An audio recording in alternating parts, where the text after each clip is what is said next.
polygamie en Côte d'Ivoire. Il y a des hommes qui ont plusieurs maîtresses.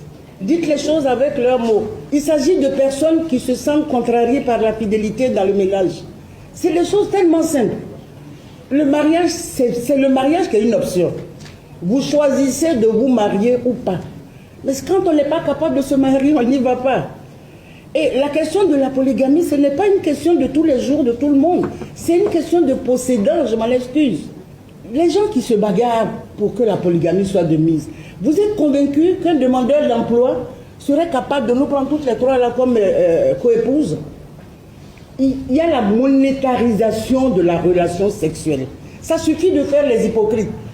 Ce n'est pas parce qu'il y a des résurgences, ce n'est pas parce qu'il y a la crise économique, ce n'est pas parce que notre société très fortement patriarcale pousse les jeunes filles à courir après un mariage, quel qu'il soit, pour que nous considérions qu'il faille mettre de côté les valeurs qui fondent un ménage. Je refuse de m'inscrire là-dedans. Ce n'est pas parce qu'on est en Afrique que les femmes doivent être considérées comme du bétail. Nous sommes dans un pays qui a un état de droit. Nous avons cité toute une litanie. La Convention dit, la Constitution dit, et tout ceci est en harmonie avec les droits des femmes. Nous en voulons plus. À preuve, notre Parlement et notre gouvernement sont très loin d'être paritaires. Et pourtant, notre Constitution l'autorise. Et c'est parce que les organisations de femmes, et là c'est une vieille femme qui parle, les organisations de femmes, et j'invite mes filles à continuer le combat pour que l'on sache que la lutte, elle continue. Il n'y a rien de plus précaire que les droits des femmes. Il suffit que quelqu'un se lève et dise, mais attendez, on leur a accordé ça. Elles ont l'air de dormir en ce moment. Il faut réactiver, il faut réduire les droits des femmes. Et on vous envoie dans des pays où la polygamie semble faire des enquêtes et vous verrez si les gens qui sont nés dans des ménages polygamiques en ont gardé de bons souvenirs ou des séquelles. A été introduite par M. Sangaré Yacouba, député élu de la circonscription électorale de Koumassi, pour son adoption ou non à l'hémicycle. Selon lui, si cette loi arrive à être adoptée, l'homme peut se marier civilement à autant de femmes de son choix, car désormais la polygamie serait régie par la loi. Aujourd'hui, la Ligue des droits des femmes et l'Association des droits des femmes et quelques personnalités de la société civile mettent en garde ce genre de démarche. Si c'est pour nous distraire ou pour nous rabaisser, nous mettons en garde. Mais s'il se trouvait que l'État prendrait ça au mot, ben les familles vont prendre leurs responsabilités. Il y a tellement de choses à faire avant d'en arriver à des phases fatidiques. Il faut déjà poursuivre la Côte d'Ivoire devant le comité sur l'élimination des discriminations à l'égard des femmes. Nous en avons les moyens, nous en avons les capacités. Si l'État de Côte d'Ivoire peut le faire, ben tant mieux. Il faut poursuivre la Côte d'Ivoire pour le non-respect de ses engagements. Et c'est par rapport à cette convention que la Côte d'Ivoire, 3 ans après, a voté la loi contre l'excision. À moins qu'il ne s'agisse de plaisanteries de fort mauvais goût ou d'un ballon de sein, on est en droit de se demander si les propositions que nous avons entendues de la bouche de notre parlementaire ont juste pour objet de diviser notre pays, de fragiliser la communauté nationale, ou tout simplement de faire régresser notre arsenal juridique et les droits des femmes. Nous tenons à rappeler que dans l'article 4 de notre Constitution, il est mentionné ceci. Tous les Ivoiriens naissent et demeurent libres et égaux en droit. Nul ne peut être privilégié ou discriminé en raison de sa race, de son ethnie, de son clan, de sa tribu ou de son sexe. Dans l'article 28, nous notons ceci. L'État s'engage à respecter la Constitution, les droits de l'homme et les libertés publiques. Le député de Koumassi est en flagrant délit de violation de notre Constitution.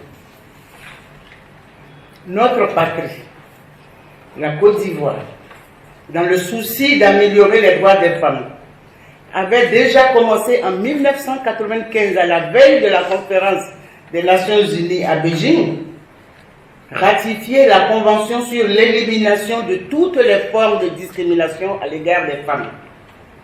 Cette convention engage les États signataires ou les États adhérents à éliminer toutes les formes de discrimination envers les femmes et à favoriser leur plein développement dans l'ensemble des domaines politiques, économiques, sociaux, culturels et civils. Elle prévoit l'inscription dans la Constitution de l'État et dans les lois du principe d'égalité des droits entre hommes et femmes. Le mot est lâché. Vous avez dit égalité.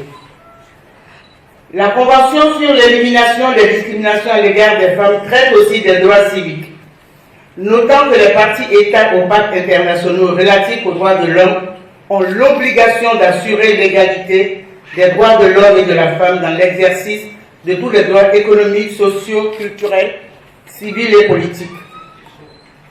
Quelques mois avant la conférence des Nations Unies sur les droits des femmes à Beijing, dans laquelle il est mentionné dans l'article 2 que les États signataires, donc la Côte d'Ivoire, s'engagent à prendre toutes les mesures appropriées, y compris les dispositions législatives, pour modifier ou abroger toute loi, disposition réglementaire, coutume ou pratique qui constitue une discrimination à l'égard des femmes.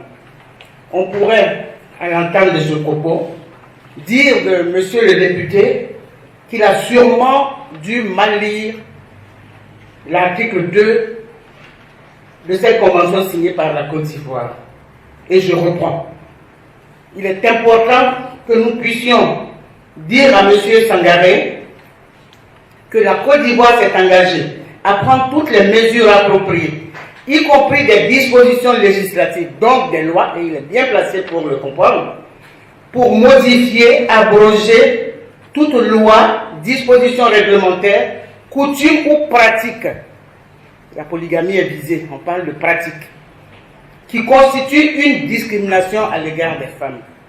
Nulle part nous n'avons vu, monsieur le député, faire allusion à la polygamie masculine. Il ne parle que de polygamie en considérant que la seule forme de polygamie qui existe est celle des hommes.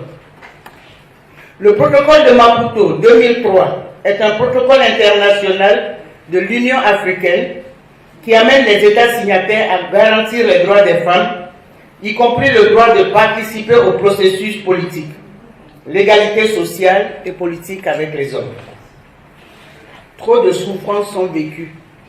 N'est-il pas temps de réfléchir à comment rétablir l'égalité homme-femme dans nos institutions plutôt que de donner dans la provocation en présentant aux femmes ivoiriennes une régression totale de leurs droits en les réduisant à un statut de co-épouse? Un étranger qui vit en France en état de polygamie sera-t-il expulsé? Oui.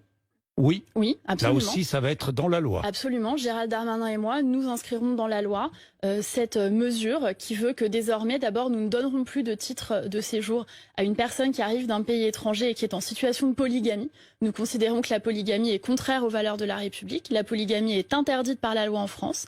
Vous n'avez pas le droit en France de vous marier avec une femme, puis avec une deuxième, puis avec une troisième, puis avec une quatrième en même temps. Ça ne fait pas partie des valeurs de la République. Et donc nous considérons que nous devons mettre fin à la polygamie de fait qui existe et qui est parfois révélée par des contrôles, notamment de la CAF, etc. Donc d'une part, toute personne étrangère qui est en situation de polygamie ne sera pas acceptée sur le territoire français, n'aura pas de titre de séjour. Et d'autre part, quand une situation de polygamie sera révélée, nous proposerons de retirer le titre de séjour de la personne qui vit en situation de polygamie. Expulsion. Oui, jusqu'à ce que la personne se mette en conformité.